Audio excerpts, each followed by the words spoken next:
মার্কিন বাহিনীর আক্রমণের মুখেই চীনের অস্ত্রের ঢাল গড়ছে ইরান। আকাশ প্রতিরক্ষা জোরদারে বেজিং থেকে তেহরানে আনা হচ্ছে 400টি কাঁধে বহনযোগ্য ক্ষেপণাস্ত্র লঞ্চার।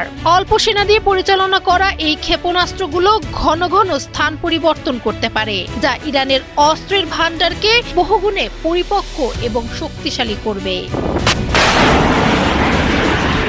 বার্তা সংস্থা রয়টার্সের একটি এক্সক্লুসিভ প্রতিবেদন বলছে, কয়েক সপ্তাহের মধ্যে ইরানের প্রতিরক্ষা ব্যবস্থায় যুক্ত হচ্ছে চীন নির্মিত কাঁধে বহনযোগ্য বিমান প্রতিরক্ষা মিসাইল লঞ্চার। ইরান চীন এই চুক্তির বিষয়ে জানেন এমন 3টি সূত্র বার্তা সংস্থা রয়টার্সকে এ তথ্য জানিয়েছেন।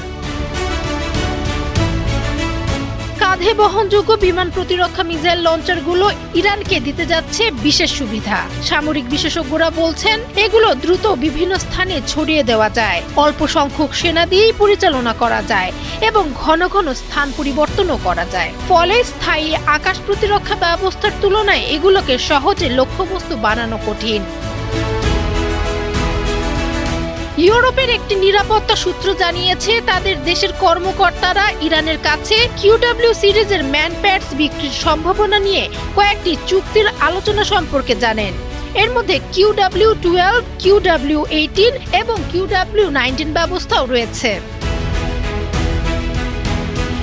মধ্যপ্রাচ্যের একটি নিরাপত্তা সূত্র জানিয়েছে, ইরান কিউডব্লিউ-12 এবং কিউডব্লিউ-18 ক্ষেপণাস্ত্র কেনার চেষ্টা করছিল, তবে এই বিষয়ে কোনো চুক্তি চূড়ান্ত হয়েছে কিনা তা তাদের জানা নেই।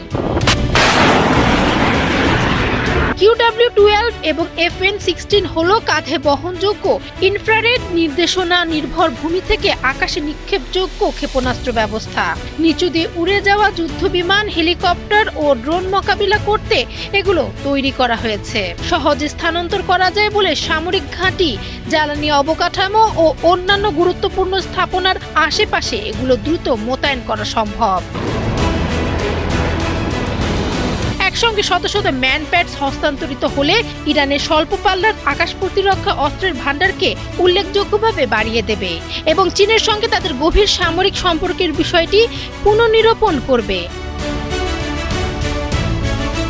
বিষয়টি নিশ্চিত হতে রয়টার্স চীন ও ইরানের সঙ্গে যোগাযোগ করে। চীনের পররাষ্ট্র মন্ত্রণালয় অস্ত্র বিক্রির বিষয়টি সরাসরি নাকচ করলেও ইরান এখনো কিছু জানায়নি। উল্লেখ্য, গত 24 জুলাই কিরগিজস্তানের চেলপান আতায় অনুষ্ঠিত এক সম্মেলনে পররাষ্ট্রমন্ত্রীদের বৈঠকের ফাঁকে চীনের পররাষ্ট্রমন্ত্রী ওয়াং ই ইরানের পররাষ্ট্রমন্ত্রী আব্বাস আরাগচির সঙ্গে সাক্ষাৎ করেন।